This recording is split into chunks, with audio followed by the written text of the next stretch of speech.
الحمد لله وكفى والصلاة والسلام على من لا نبي بعده أما بعد فأعوذ بالله من الشيطان الرجيم بسم الله الرحمن الرحيم ولا يأتل أولي الفضل منكم والسعة أن يؤتوا أولي القربى والمساكين والمهاجرين في سبيل الله وليعفوا وليصفحوا صدق اللہ العظیم وصدق رسولہ النبی الکریم۔ درود شریف پڑھیں، بٹن پر دیکھو۔ اللہم صلی علی محمد وعلی آل محمد کما صلیت علی ابراہیم وعلی آل ابراہیم انک حمید مجید۔ اللہم بارک علی محمد وعلی آل محمد كما باركت على إبراهيم وعلى آل إبراهيم إنك حميد مجيد۔ میرے محترم دوستو، اللہ رب العزت نے نبی اکرم صلی اللہ علیہ وآلہ وسلم کو قیامت تک آنے والے انسانوں کے لیے نبی بنا کر مبعوث فرمایا۔ نبوت کو آپ پر اللہ نے ختم فرما دیا، اور اللہ کے نبی نے بہت ساری احادیث میں اس بات کا اعلان فرمایا کہ میں نبیوں میں آخری نبی ہوں اور تم امتوں میں آخری امت ہو۔ تو چونکہ آپ پر نبوت کو اللہ نے ختم فرمایا،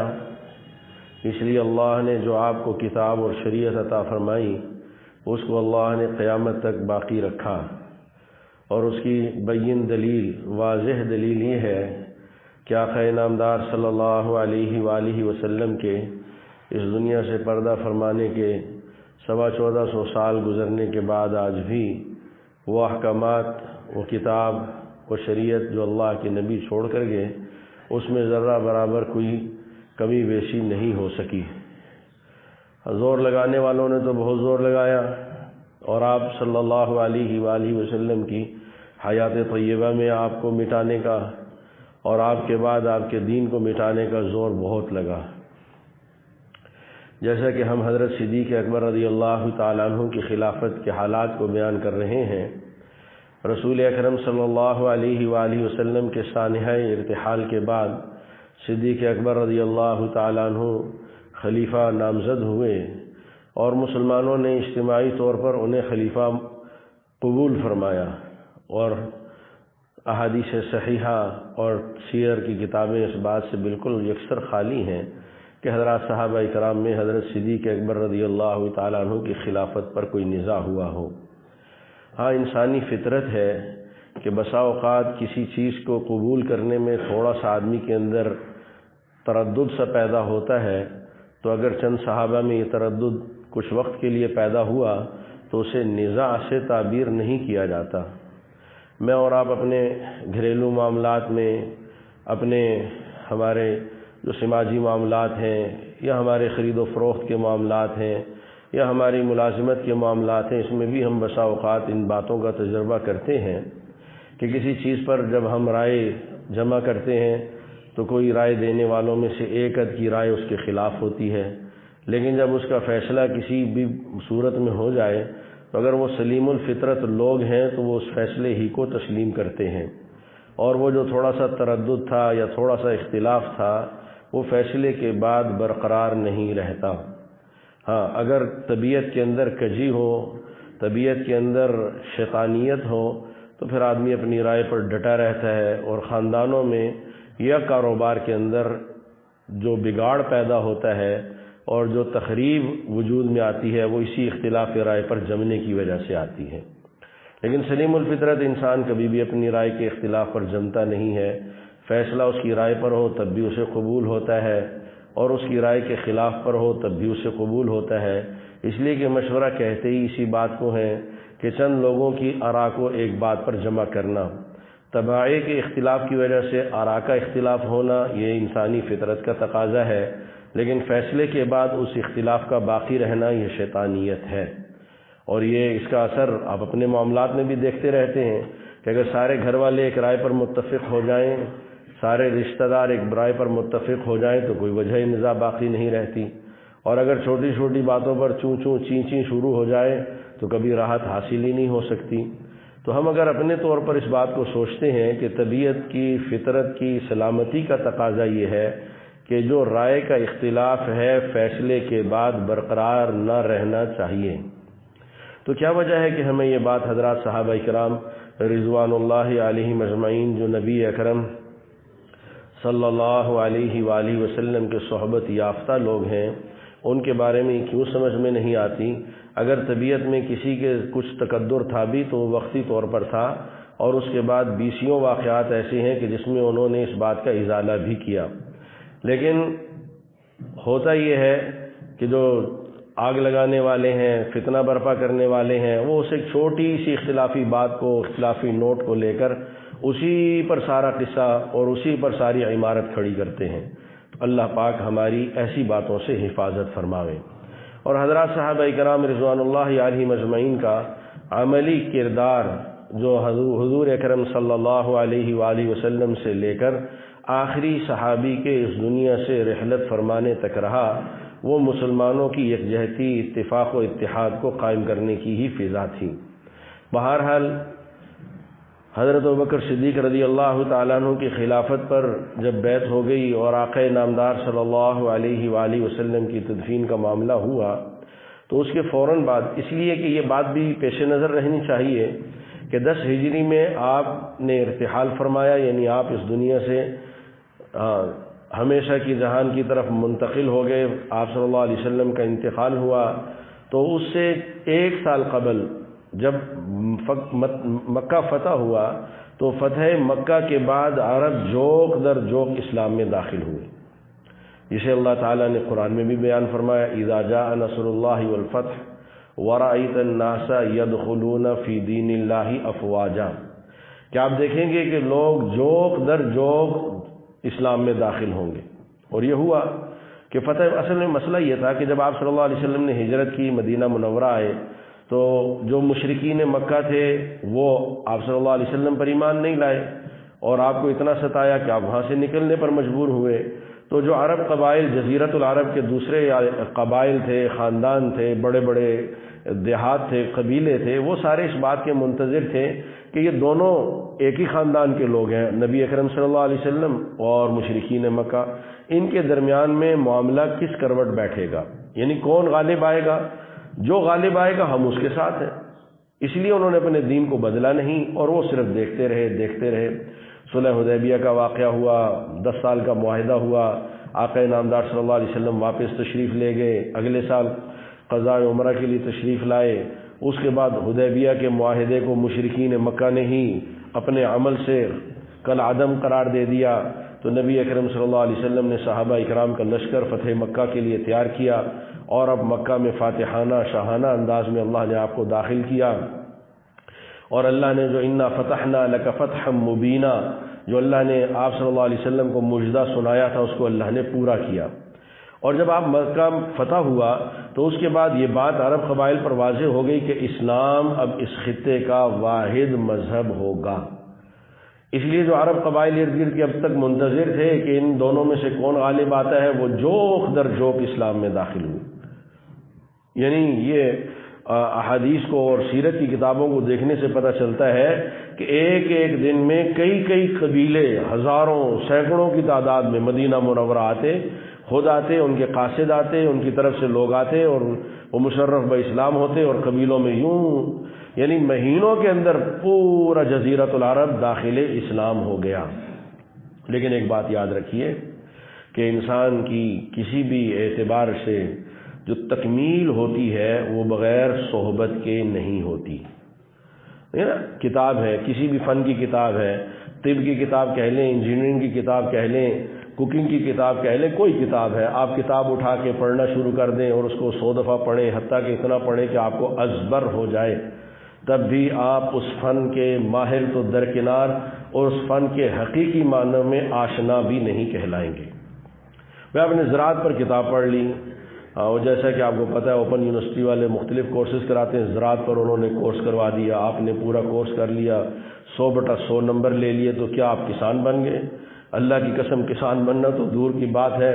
آپ زمین کو پہچاننے کی صلاحیت، ہاں آپ کسی کسان کے ساتھ صحبت کریں، اس کے پاس رہیں، چند مہینے اس کے ساتھ رہیں، کسی مالی کے ساتھ رہیں، آپ کو سب پتہ چل جائے گا، زمین کو پہچانیں گے، فصل کو پہچانیں گے، موسم کو پہچانیں گے آپ کو۔ اسی طرح انجینئر کسے کہتے ہیں؟ اسے نہیں کہتے جس نے انجینئرنگ کی کتاب پڑھی ہو، اسے کہتے ہیں جس نے کچھ انجینئرز لوگوں کے ساتھ زندگی کے 4 سال بطور شاگرد کے گزارے ہوں۔ ڈاکٹر کسے کہتے ہیں؟ اسے نہیں کہتے جس نے ڈاکٹری کی کتاب پڑھی ہو، ڈاکٹر اسے کہتے ہیں کہ جس نے کچھ ڈاکٹروں کے ساتھ زندگی کے 4 سال شاگردی کے طور پر گزارے ہوں۔ اللہ کرے کہ یہ بات ہمیں دینی اعتبار سے بھی سمجھ میں آئے کہ علم دین کا جاننے والا اسے نہیں کہتے کہ جس نے اردو کتابیں پڑھنے کے بعد اپنی عقل سے دین کو سمجھا ہو۔ دینی اعتبار سے دین کا جاننے والا اللہ کی قسم ایسے ہی آپ کے بنائے ہوئے ضابطے کے مطابق وہ شخص کہلائے گا کہ جس نے چند سال علماء کی صحبت میں رہ کر دین کو پڑھا ہو۔ اگر ایسا نہیں ہوگا تو ہوگا کیا کہ وہ اپنی عقل سے سمجھے گا، تو وہ جیسے عطائی ڈاکٹر، حالانکہ معاف کیجئے گا آپ ہی کے بنائے ہوئے ضابطے ہیں، یہ علماء کے ضابطے نہیں ہیں۔ ایک آدمی ٹیکنیشین کے طور پر ڈینٹل سرجن کے ساتھ 27 سال کام کرتا ہے۔ مظفر آباد میں ڈاکٹر صاحب ہیں، ایک ڈاکٹر منظور صاحب، وہ ان کا جنا ڈینٹل سرجن مظفر آباد میں سرکاری سطح پہ بنا، تو ہمارے تعلق والے ہیں، میں ان کے پاس گیا تو ہمیں وہاں رہنے کے دوران دانت کی نکلوانے کی ضرورت پیش آئی، تو انہوں نے کہا کہ یہ جو میرا ماتحت ہے اس کا تجربہ میرے تجربے سے کئی گنا زیادہ ہے، اس لیے کہ اس نے اتنا لمبا عرصہ ڈاکٹروں کی صحبت میں گزارا ہے، پہلے فوج میں تھا، وہاں ٹیکنیشین تھا، اس کے بعد یہ ہمارے پاس اتنے سال ہو گئے، تو اس کا تجربہ بہت زیادہ ہے،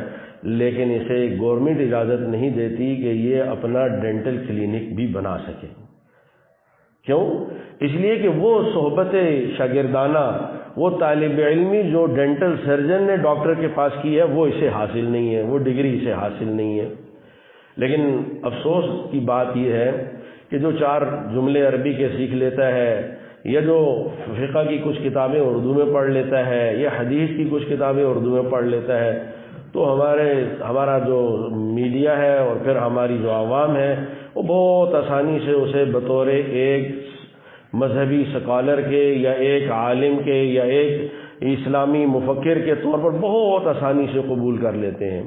دوسری طرف حالت یہ ہے کہ MBBS ڈاکٹر سے بھی دوا نہیں لیتے، اسپیشلسٹ کے پاس جاتے ہیں، اور ادھر حالت یہ ہے کہ ایک ایسا آدمی کہ جسے ساری دنیا کے عالم کہتے ہیں کہ یہ عالم نہیں ہے، یہ گمراہ ہے، ساری دنیا کے، یعنی ڈاکٹر اگر سارے مل کے کہنا کہ یہ ڈاکٹر نہیں ہے تو سمجھ میں آتا ہے، انجینئر کہیں یہ انجینئر نہیں ہے سمجھ میں آتا ہے، مولوی کہے کہ یہ مولوی نہیں ہے تو سمجھ میں نہیں آتا، کہتے ہیں چھڈو جی انہوں نے اپنی ٹھیکیداری بڑھائی۔ یہ ٹھیکیداری نہیں ہوتی، یہ پہرہ داری ہوتی ہے۔ اسی لیے ڈاکٹر اب ٹیکنیشین ہے، اور آپ جانتے ہیں بہت سارے ٹیکنیشین ہیں جو یہاں پہ ڈینٹل کلینک بنا لیتے ہیں، لیکن ان کی مجبوری ہے کہ انہیں پھر اپنے ساتھ ایک ڈینٹل سرجن رکھنا پڑتا ہے، ایک ڈاکٹر رکھنا پڑتا ہے، چاہے برائے نام ہی ہو، لیکن وہ کلینک اپنے نام سے نہیں چلا سکتا۔ کیوں؟ اس لیے کہ اسے وہ اختیار حاصل نہیں ہے۔ اللہ کرے کہ مذہب کے حوالے سے بھی یہ بات سمجھ میں آ جائے، اگر آ گئی تو فتنے سے بچ جائیں گے، اگر نہیں آئی تو فتنے میں پڑ جائیں گے، اور ضرور پڑیں گے۔ تو بہرحال ہوا یہ کہ وہ صحابہ جنہوں نے حضور اکرم صلی اللہ علیہ وسلم کے ساتھ زندگی کے اپنے قیمتی سال صرف کیے تھے، جو جیسے والسابقون الاولون من المہاجرین والانصار، قرآن کہتا ہے نا کہ وہ لوگ کہ جو ایمان لانے میں، ہجرت میں اور نصرت میں سبقت کرنے والے ہیں، بعد والے ان کے برابر نہیں ہو سکتے۔ اب یہ جو لوگ قبائل جوک در جوک اسلام میں داخل ہوئے تھے اللہ کے نبی کی رحلت کے بعد، یہ قبائل مسلمان کیوں ہوئے؟ اسی لیے کہ اللہ کے نبی کی حقانیت انہیں سمجھ میں آئی؟ نہیں، اصل میں ان کے اسلام کی بنیاد یہ بنی کہ اسلام غالب آ گیا ہے۔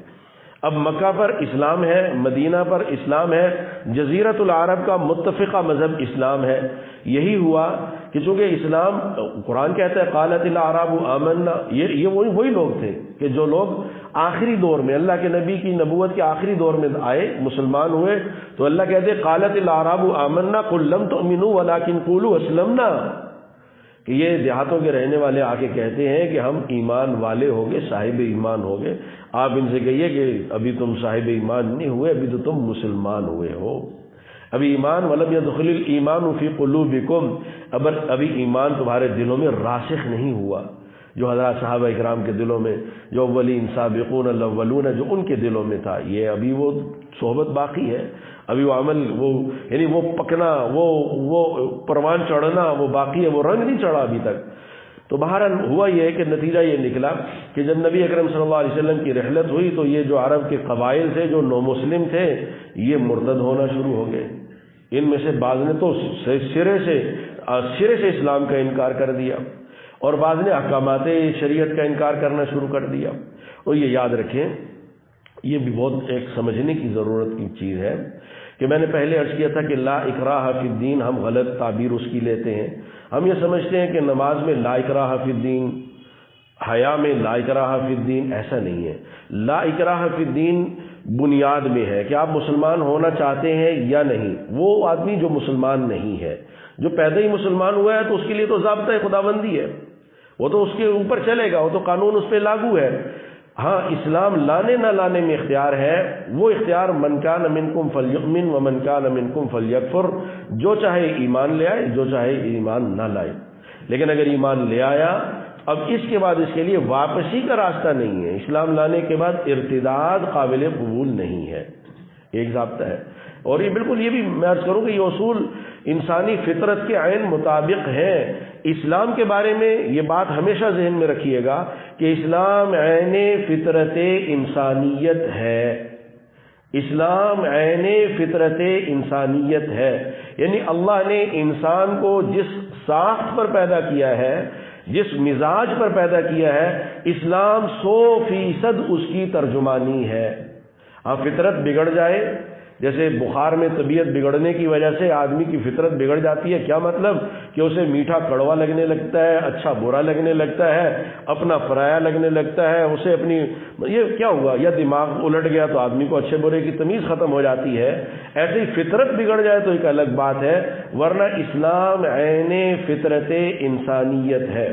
اسلام میں کوئی چیز بھی اللہ تعالیٰ نے، اب ہماری فطرت کیا ہے؟ ہماری فطرت یہ ہے کہ تقسیم ہوئی 1947 میں، تو مسلمانوں کے لیے علیحدہ ملک بنا تو اعلان تھا کہ سارے کے سارے اپنا سب کچھ چھوڑ کر پاکستان آ جائیں۔ جو پاکستان آئے، خیر قانون کی کمزوریاں اپنی جگہ پر ہیں، لیکن ضابطہ یہ تھا کہ جو وہاں جو کچھ چھوڑ کے آئے یہاں پہ آئے کلیم کر لے، اور یہ اس کا ملک ہو جائے گا، وہ اس ملک کا باشندہ قرار پائے گا۔ لیکن جو یہاں نہیں آیا اب وہ پاکستانی نہیں کہلائے گا، مسلمان ہو چاہے غیر مسلم ہو، لیکن وہ پاکستانی نہیں کہلائے گا۔ اور جو یہاں رہ گیا وہ چاہے مسلمان ہو یا غیر مسلم ہو، وہ کیا کہلائے گا؟ وہ پاکستانی کہلائے گا۔ اسے پاکستانی آئی ڈی کارڈ بھی دیا جائے گا، پاسپورٹ بھی دیا جائے گا، اور ایک شہری ہونے کے جتنے حقوق کسی مسلمان کو حاصل ہیں وہ تمام حقوق اس غیر مسلم کو بھی حاصل ہوں گے۔ اب یہاں پہ آنا یا نہ آنا یہ اختیاری تھا، لیکن آنے کے بعد جو مسلمان وہاں سے یہاں ہجرت کر کے آئے، آ کے یہاں رہنے لگ گئے، اب آنے کے بعد وہ یہ چاہیں کہ ہم خیر خواہ ہو جائیں ہندوستان کے، اس لیے کہ وہاں مسلمانوں کی اکثریت زیادہ ہے، تو آپ سارے یہ سمجھتے ہیں کہ اسے حکومت پاکستان بھی محب وطن نہیں سمجھے گی، بلکہ اس کے اوپر بغاوت۔ آپ تو ماشاءاللہ جس ادارے کے ملازم ہیں، آپ حضرات میں سے تو کوئی ہندوستان ویزا لے کے بھی جا نہیں سکتا۔ کیوں؟ اگر ویزا لے کے بھی آپ میں سے کوئی جائے گا تو باغی قرار پائے گا۔ کیوں یہ ضابطہ کیوں بنایا گیا؟ اس لیے کہ انسانی عقل، اسلام اسی طرح عین فطرت انسانیت ہے کہ اسلام میں آنے کا اختیار تو ہے، آنے کے بعد جانے کا اختیار نہیں ہے۔ تو قبائل مرتد ہوئے، بعض نے زکوٰۃ کا انکار کیا، اور ادھر حضرت نبی اکرم صلی اللہ علیہ وسلم نے حضرت اسامہ رضی اللہ تعالیٰ عنہ کا لشکر ترتیب دیا تھا، اور اپنی رحلت کے وقت بھی آپ بار بار اس لشکر کی روانگی کا حکم فرما رہے تھے۔ اسامہ رضی اللہ تعالیٰ عنہ کم عمر اور بڑے بڑے اجل صحابہ، حضرت ابوبکر، حضرت عمر، حضرت علی، حضرت عثمان، حضرت طلحہ، حضرت سارے اس لشکر کے اندر ان کے متحد 3000 کا لشکر ہے، اور آپ صلی اللہ علیہ وسلم اس لشکر کی روانگی کا فرما رہے ہیں۔ ادھر آپ کا انتقال ہوا، ادھر عرب مرتد ہوئے۔ اب حضرات صحابہ اکرام رضوان اللہ علیہ مجمعین میں مشورہ ہوا کہ کیا کیا جائے، تو باقی تو حضرت ابوبکر رضی اللہ تعالیٰ عنہ سے کوئی بات کر نہ سکا۔ مسلمانوں نے حضرت عمر رضی اللہ تعالیٰ عنہ کو ترجمان بنایا کہ آپ حضرت ابوبکر سے کہیں کہ قبائل چونکہ مرتد ہو رہے ہیں اور خطرہ ہے کہ جو قبائل مرتد ہو رہے ہیں وہ مدینہ منورہ پر چڑھائی کر کے مدینہ منورہ کے مسلمانوں کو تحقیق کر کے مسلمانوں کو ختم کرنے کی سازش نہ کرنے لگے، تو اسی لیے اگر اس لشکر کو فی الحال روک لیا جائے تو حضرت صدیق اکبر رضی اللہ تعالیٰ عنہ نے فرمایا کہ نہیں، جس لشکر کو اللہ کے نبی یعنی جس لشکر کا جھنڈا اللہ کے حبیب سرکار دو عالم صلی اللہ علیہ وسلم نے وحی الہی کے ذریعے سے بنا کر اور وہ لپیٹ کر اسامہ رضی اللہ تعالیٰ عنہ کے حوالہ کیا ہے، وہ جھنڈا ابوبکر نہیں کھول سکتا۔ لشکر کو روکنا گویا کہ اس جھنڈے کو کھول دینا تھا، اور یہ ایسا نہیں ہو سکتا، وہ لشکر تو روانہ ہوگا۔ تو پھر حضرت عمر کو بھیجا کہ پھر ایسا ہے کہ اس میں بڑی عمر کے اور تجربہ کار صحابہ ہیں، اسامہ بن زید رضی اللہ تعالیٰ عنہ، ان کے والد زید بن حارثہ وہ موتا کی لڑائی میں شہید ہو چکے ہوئے تھے، اور اسی طرف یہ سفر تھا کہ ان کو اگر امارت سے ہٹا دیا جائے اور کسی بڑے کو امیر بنا دیا جائے، کسی برگزیدہ شخصیت کو تجربہ کار کو امیر بنا دیا جائے، تو حضرت صدیق اکبر رضی اللہ تعالیٰ عنہ حضرت عمر رضی اللہ تعالیٰ عنہ پر غصہ ہو گئے کہ اے عمر کہ تم حضور اکرم صلی اللہ علیہ وسلم کا فیصلہ میرے سے بدلوانا چاہتے ہو، کہ جس کی عمارت کا فیصلہ اللہ کے نبی نے کیا، مجھے تم اس بات کا کہہ رہے ہو کہ میں اسے ہٹا دوں عمارت سے، ایسا نہیں ہو سکتا۔ حضرت صدیق اکبر رضی اللہ تعالیٰ عنہ نے خلافت کے بعد سب سے پہلا کام یہ کیا، صحابہ نے جب روکا، مشورہ ہو رہا تھا، روکا صحابہ نے، تو حضرت ابوبکر نے کہا کہ دیکھو یہ جو لشکر ہے اسے میں نہیں بھیج رہا، اسے اللہ کے نبی نے بھیجا ہے اور وحی الہی سے بھیجا، یہ تو جائے گا، اور اللہ کی قسم اس کے جانے کے بعد اگر میں مدینہ میں تنہا رہ جاؤں اور سارا مدینہ خالی ہو جائے اور مجھے درندے یا دشمن اسلام وہ مجھے نوچ کے کھا دے، مجھے تب بھی اس کا فکر نہیں ہے، اس لیے کہ اللہ کے نبی نے جو لشکر بھیجا ہے وہ رکے گا نہیں، اس کے جانے میں خیر ہے۔ پھر حضرت ابوبکر رضی اللہ تعالیٰ عنہ، حضرت اسامہ رضی اللہ تعالیٰ عنہ، اللہ کے نبی کے تدفین کے 19 دن کے بعد وہ لشکر واپس بھی آ گیا۔ حضرت ابوبکر حضرت اسامہ کے ساتھ پیدل چلے، اور حضرت اسامہ نے کہا کہ اللہ کے رسول کے خلیفہ یہ سوار ہو جائیں یا مجھے ساتھ پیدل چلنے دیں، انہوں نے کہا نہیں، تمہارے ساتھ پیدل چلنے کی سعادت میں حاصل کرنا چاہتا ہوں، اور ان کو راستے میں حضرت ابوبکر رضی اللہ تعالیٰ عنہ نے وصیتیں اور نصیحتیں فرمائی، جیسا کہ نبی اکرم صلی اللہ علیہ وسلم جن لشکروں کو روانہ فرماتے تھے آپ بھی ایسے ہی وصیت اور نصیحت فرمایا کرتے تھے۔ حضرت معاذ بن جبل کو یمن کی طرف بھیجا، حضرت معاذ بن جبل سوار ہیں اور آپ صلی اللہ علیہ وسلم ساتھ پیدل تشریف لے جا رہے ہیں، اور حضرت معاذ بن جبل سے بہت ساری باتیں کئی احادیث بھری ہوئی ہیں، ان میں ایک یہ بھی فرمایا کہ معاذ ہو سکتا ہے کہ تم واپس آؤ تو تمہاری ملاقات نہ ہو، تم میری خبر پہ آؤ گے۔ اس وقت بھی حضرت معاذ نے عرض کیا کہ یا رسول اللہ میں پیدل چلوں، آپ نے فرمایا نہیں، تم سواری پر رہو گے، میں تمہارے ساتھ پیدل چلوں گا۔ تو حضرت ابوبکر رضی اللہ تعالیٰ عنہ نے ایسے ہی حضرت اسامہ رضی اللہ تعالیٰ عنہ کے لشکر کو روانہ فرمایا، یہ لشکر گیا اور وہاں پہ لڑائی ہوئی اور ایک مسلمان بھی شہید نہیں ہوا، اور کافروں کو اللہ تعالیٰ نے ایسا ان پہ خوف طاری کیا کہ حضرت ابوبکر رضی اللہ تعالیٰ عنہ نے انہیں ایسا وہ راستے کا جو سارا سفر تھا ایسا نظام بنایا کہ وہ دشمن یہ سمجھتے رہے کہ یہ لشکر کئی لاکھ پر محیط ہے، اور یہ اللہ پاک کا نظام ہے کہ اللہ پاک تھوڑے گروہ کو کافروں کی نگاہ میں بڑا کر کے دکھاتے ہیں۔ تو یوں حضرت ابوبکر صدیق رضی اللہ تعالیٰ عنہ نے اپنی خلافت میں سب سے پہلا عمل وہ حضور اکرم صلی اللہ علیہ وسلم کے بنائے ہوئے لشکر کو آپ کے مقرر کردہ امیر کی سرکردگی میں حضرت ابوبکر رضی اللہ تعالیٰ عنہ نے روانہ فرمایا۔ ہاں ایک بات حضرت ابوبکر نے کی کہ حضرت ابوبکر حضرت اسامہ کے ساتھ پیدل چلتے ہوئے جا رہے ہیں، وصیتیں نصیحتیں فرمانے کے بعد کہا کہ اسامہ ایک تم سے گزارش کرتا ہوں، اس لیے کہ مجھ پر یہ عمارت کا بوجھ ہے، تو میں یہ چاہتا ہوں کہ میرے ساتھ عمر مدینہ میں مشورے کے لیے رہ جائیں، اگر تم خوشی سے اجازت دو تو عمر کو میرے ساتھ چھوڑ دو،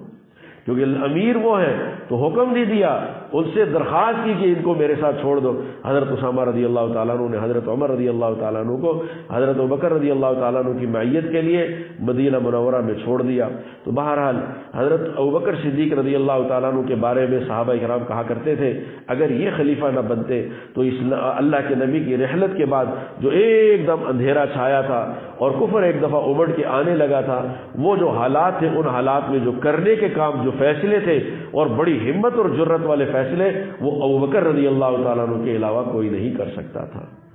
یہ اللہ تعالیٰ نے صدیق اکبر رضی اللہ تعالیٰ عنہ کی اللہ کے نبی کی معیت میں رکھ کر تربیت فرمائی تھی، اس لیے کہ انہیں اللہ کے نبی کی رحلت کے بعد اللہ پاک نے اپنے تکوینی نظام کے مطابق مسلمانوں کی رہبری اور رہنمائی کے لیے کہ جس اسلام نے قیامت تک کے لیے چلنا ہے اس کی ابتدا کے لیے اللہ نے ایک ایسے شخص کا انتخاب کیا کہ جنہوں نے مسلمانوں کو انہی خطوط پر، جن خطوط پر رسول اکرم صلی اللہ علیہ وسلم چھوڑ کر گئے تھے، انہی خطوط پر لے کر آگے چلے ہیں۔